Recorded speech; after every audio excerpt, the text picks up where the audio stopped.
Hello everyone, hope you're doing well. Today in War Thunder, it's time to have a look at the ME-209. Now, I actually talked about this aircraft when I was going through the past consideration stuff a little bit ago, basically talking about how one of the versions of it could kind of slot into maybe that 5760 area that we have for Germany, where it's desperately needed a prop plane could be. And I actually had a look on the War Thunder forums, and there has been a suggestion passed for consideration for the ME-209 V1, the V4, and also the V5, and the subsequent ones such as the V6 and the HV1. Now, we are going to go through all of these ones, and the reason we're going to do this and use this little article from Borotovas as a jumping block is because the story behind the ME-209 has just everything in it. It has, a lot of ego in it, has a lot of craziness,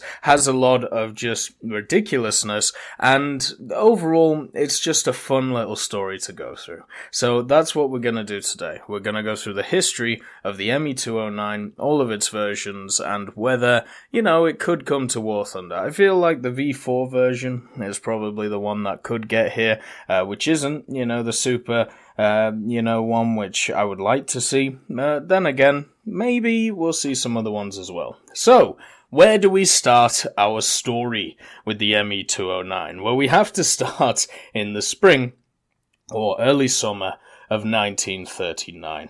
Germany, at that time, had smashed the absolute airspeed record twice in 1939.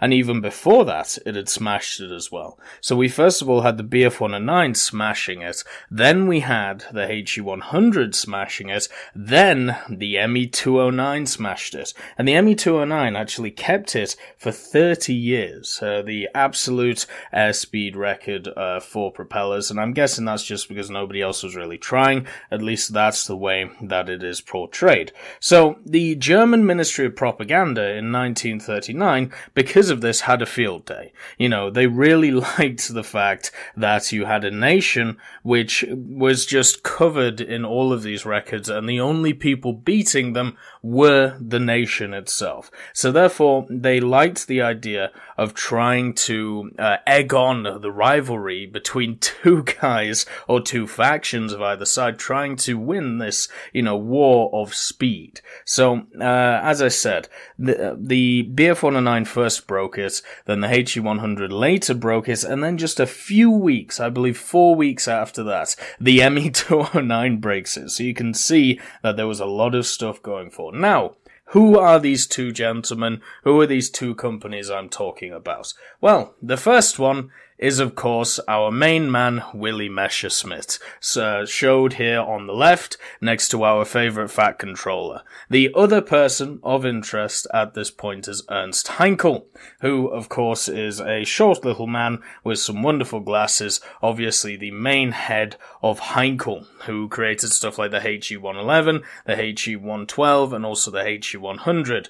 Obviously, Willy Messerschmitt, once again, guy on the left, was the guy behind the Bf-109, the ME-209, the Bf-110, the even stuff like the ME-410 and the ME-210. Very much these two were incredibly prolific at what they, were good at, which was aircraft design. Now, the problem for Ernst, who you find here, is Ernst kept coming up second. If we look at the main fighter of the Luftwaffe at the time, it was the Bf-109, created by Willy, whereas Ernst had the HE-112, which lost to it. So then he decided to try and create the HE-100 to at least win that airspeed record and maybe show to the Luftwaffe guys that this was the way to go. So what did Willy have to do? Willy had to once again outdo him. He had to go that one step further. And this is why competition is incredibly important to a business, because it means that if you have somebody completely competing against you, you two are going to push yourself to the limit to create the best product, whatever you are creating.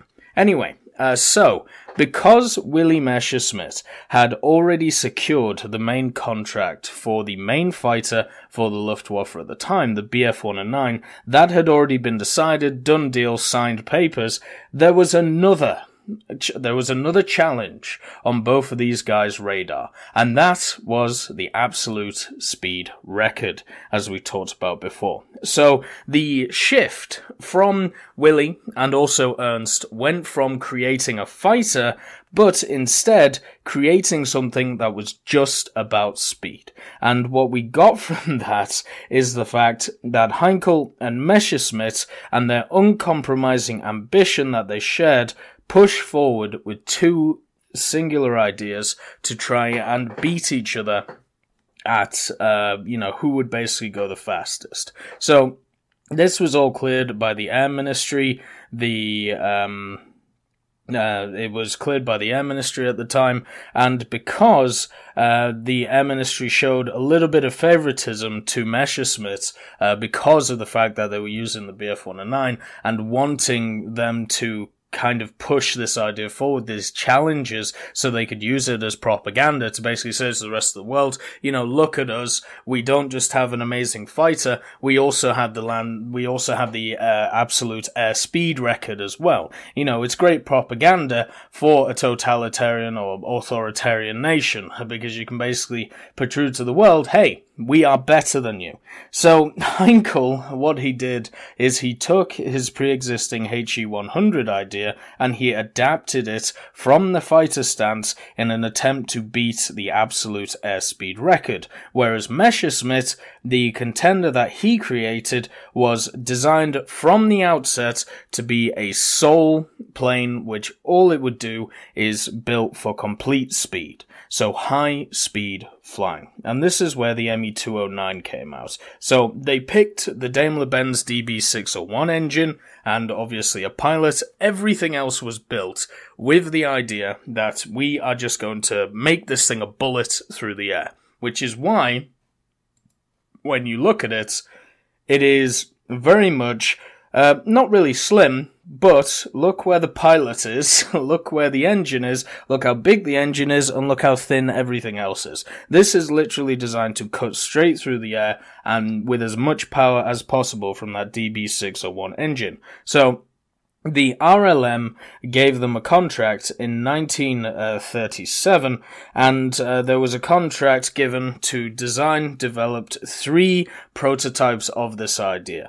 Now, once again, as I said, the reason why they did this is because they were trying to push forward the idea that they could create another record contender to create the challenge between the two designers. So, this wasn't completely militarily, but if something came out of it that could be used from a military point of view, obviously this would be great for both parties in that regard. So, the project itself was called the Project 1059, and the 1059 basically took the pre-existing ideas of the Bf-109, threw them out the window, and created its own individual project with no help from pretty much anything else. So the designation, after being labeled the Project 1059, was eventually called the ME-209, and the aircraft bore absolutely nothing in similarity-wise to the Bf-109, apart from being a low-wing cantilever monoplane.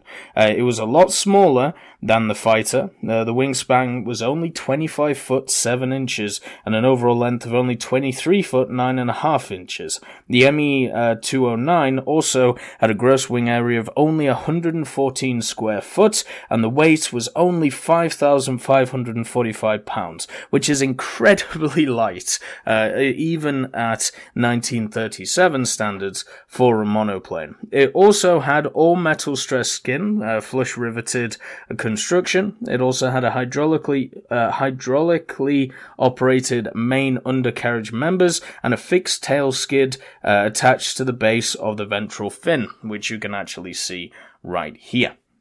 So with all this going forward, they finally built it and created what was known as the ME-209V1. This is the picture that you see before you. So this is technically the first of the ME-209s. One thing you have seen that I haven't talked about is that the fact that since this thing was built for just speed and nothing but speed, there was no armament on it. It was not even designed with the idea of armament in tow. Now this was built and completed in June 1938. And after some of the issues on ground running trials of the surface evaporation cooling system, because obviously this had a very similar system to the HE-100, I believe, where it had liquid running down the wings, and the liquid would go through the engine, then it would be fed out into the wings, it would cool down, and then it would come back around into the system again.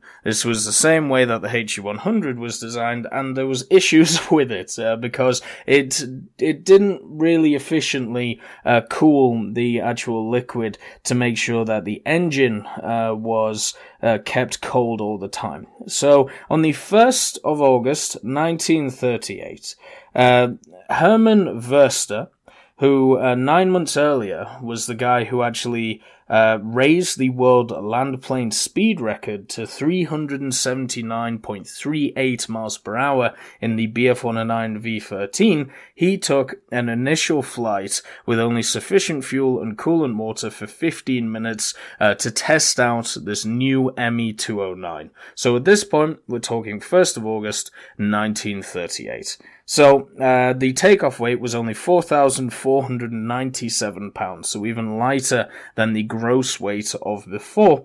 And, let's just say, Verster ran into some issues. So he took off, and the moment he took off, all of the engine lights basically went, "Oh God, what the hell's going on? Put us down, put us down." He didn't even get his undercarriage up before he had to start landing again. Like, this thing was definitely not in flying conditions, but the thing is, it was designed only for speed. It was not designed for efficiency. It was not designed for maneuverability. It was not designed for anything like that. It was designed to be a bullet. So therefore, these problems, were pretty much seen to actually happen. So Verster, as I said, took it up into the air and then brought it down pretty much straight after, and he created an unfavorable report on the handling characteristics of the aircraft, and also the fact that the idea of just making something completely for ultimate speed, he wasn't really happy with. He would have liked some little things for the pilot which actually made it a little more bearable to use. So even though there was all these complaints from the test pilots, they went ahead once again with trying to break the record, even though it had hardly gone off the ground by this point. So, Verster's successor, because obviously, now I haven't read anything about this, but I've got a real big feeling about this. So, Verster only really flew this thing once, right? And he is the guy who, as we said, broke the land plane speed record in the Bf-109 V13, 9 months earlier. So this guy was a test pilot. He knew exactly what he was doing. He obviously knew Willie Messerschmitt as well, being a pilot for him for at least 9 months over this period, probably testing a bunch of different stuff. He took this thing in the air once and went, "Nah, bro, I ain't touching this again. Like, there is no way you will get me up in the air again in this hunk of junk." And I've just got a feeling, that that's what Verster said, because straight after that flight, the second test pilot comes along called Fritz Wendel. And he described the ME-209V1 as a vicious little brute and a monstrosity. So, if you're a test pilot and you're trying out this aircraft, you don't want the first Oh, sorry, as a designer, you don't want the first thing that your test pilot to say is, this thing is a monstrosity. And one of the things, even just from a layman's point of view, right, looking at this picture in front of us, what is something that we can already see, what that the BF-109 struggled with, even though the BF-109 itself, this issue was not as bad as this. Look where the cockpit is, and look at the vision the cockpit has while landing. It definitely ain't great, is it? So just from that point of view, from a layman's point of view, you can see the issues that this thing may have had just in those areas. So, in the initial handling trials by Fritz Wendel, he wrote down 17 points that he had complaints with on the ME-209. Now, this is, as I said, insane. The amount of complaints he had compared to the majority of other aircraft that were tested is just insane. So we're going to go through all 17 points just to show you the problems this aircraft had and how maybe just building for one thing and one thing only is generally a bad idea. So the engine runs unevenly. The high temperatures attained by the coolant fluid result in unsatisfactory cooling. Cockpit ventilation is inadequate, and engine gases penetrate the cockpit, necessitating the constant use of an oxygen mask. The undercarriage cannot be extended at speeds in excess of 155 miles per hour. The main wheels tend to drop out of their wells during high-speed maneuvers, The fuel filler caps tend to lift off at high speed. The undercarriage hydraulic oil escapes from its excessive and the takeoff, escapes from its reservoir and sprays the windscreen. The takeoff run is excessive and the takeoff characteristics vicious. Visibility from the cockpit is severely limited. Marked instability manifests itself during the climb. The rudder is inadequate to control the plane in a bank, and the plane tends to nose down with any divergency from course. When banking at full throttle, the plane rolls over on its back. Stick forces are excessive and tiring. At speeds in the vicinity of 100 to 105 miles per hour, the controls soften up. Landing characteristics are extremely dangerous except under windless conditions. On touching down, the plane swerves violently. It is impossible to employ the brakes during the landing run as immediately they are applied, the aircraft swerves from the runway. If this was any other aircraft, it would just have been chucked in a bin. But because this thing's sole point was to beat that record, it didn't matter. So, some of the minor faults, these were rectified pretty quickly, but a lot of the serious shortcomings in the design were just not ever ironed out with the ME-209 V1.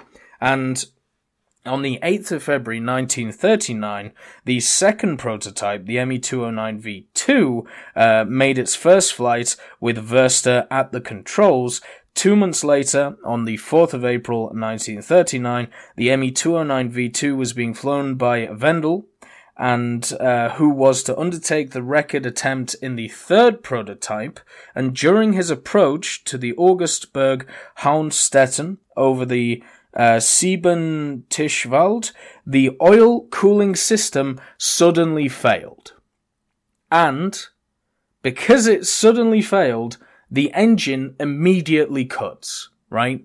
So generally, if your oil system fails, you normally get at least a little bit out of it. Maybe you can nurse it home, maybe you can cut the throttle, and yes, it will tear itself apart, but you can at least land safely. Not with this thing. Engine, once the system fails, bang, engine out. And because of this, Wendel had luckily already lowered his undercarriage in preparation for landing, and because of the drag of this, coupled with that of the unfeathered air screw, it resulted in the aircraft dropping like a stone, because it just completely obviously lost engine power. So Wendel, being the good pilot that he is, because he is a great pilot, if you ever look at any of his, what he's flown and what he's test flew, all of this, he succeeded in getting the nose down and built up sufficient speed to clear the trees bordering the Hornstetter Strauss, but the aircraft was completely written off in the ensuing crash, from which, surprisingly,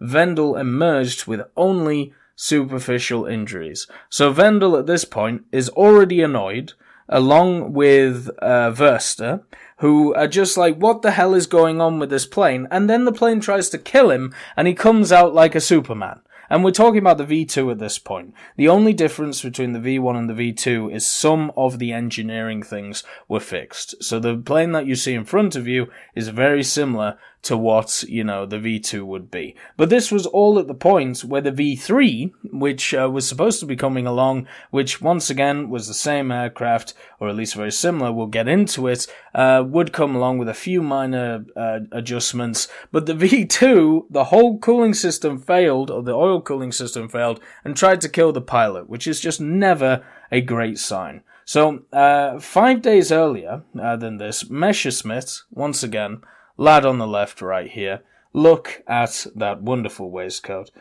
He had been surprised by the news of the HE-100. So the V8, which was flown by Hans Dieterl, I'm guessing is how you say it, it had raised the absolute speed record. So it had beaten the BF-109. Now it was at the peak 463.92 miles an hour. So although it had been intended for the ME-209 V3 to be used for the record attempt, the plans were completely revised, and a special engine was flown in to give the ME-209 a little bit of an advantage in this speed race. So instead of just having the DB601, instead, it had the DB601ARJ, or what is also known as the DB601V10 engine, and that had been delivered to Augsburg by Daimler-Benz, and it was put into the ME-209V1. And this was just to make the attempt and also the plane as quick as possible without caring about anything else. So the DB601ARJ, it had a maximum output of 1,550 horsepower, and this was being obtained by increasing the RPM and also using methyl alcohol as an additive. And for a 1 minute burst, this power plant could afford 2,300 horsepower. Right? So that is literally, the amount of distance you required to make, let's say, the record attempt, which is what they were getting at. So they had a specifically designed plane, which was also trying to kill its pilots, and a specifically designed engine to make sure that they could beat the record of this HE-100, which good old Ernst had produced, and as I said, was adapted from a fighter, where this was just made completely on its own to be able to beat the record. So, with the new power plant installed on the 26th of April 1939, Flugkapitän Vendel took off in an attempt to beat the record which had been established by the HE-100 V8 4 weeks earlier. He succeeded in raising it by 5.3 miles per hour to 469.22 miles per hour by a tour de force, the ME-209 V1 being aerodynamically inferior to the Heinkel record breaker, but the engine was what carried it through at the end, which basically the Heinkel, the HE-100, was seen as a superior aircraft in pretty much every way. But the ME-209 had 500 extra horses in that engine. Like, can you imagine how annoyed you would be if you're Ernst? Like, look at this man. This is a broken man. He loses the fighter contract to what is maybe technically an inferior plane to his HE-100. Definitely not inferior to his HE-112, though. He gets the speed record. He beats Willie. He beats him around the head. And then Willie brings in the big kahuna, the big engine, which just flattens the record of the HE-100. Can you imagine how annoying it is to be Ernst Heinkel after this day? He's like, I've literally lost everything. Oh, I'll just go and make bombers. That's Oh my god, anyway. So, the ME209 V1 beat the record. So this hunk of junk that you see here beat the record of the HE100. And what is really interesting is how the story unfolds from here. So because it beat the record, obviously the Third Reich at the time wanted to create some propaganda around this. So the propaganda ministry wanted to, basically portray this to the world. Hey guys, look at this ridiculous machine we have. It's made the same as the same designer as the other thing. Maybe we can try and, put it in to everything else. So what they do, the propaganda ministry of the Third Reich, the fact that they have a propaganda ministry should show you the issues here.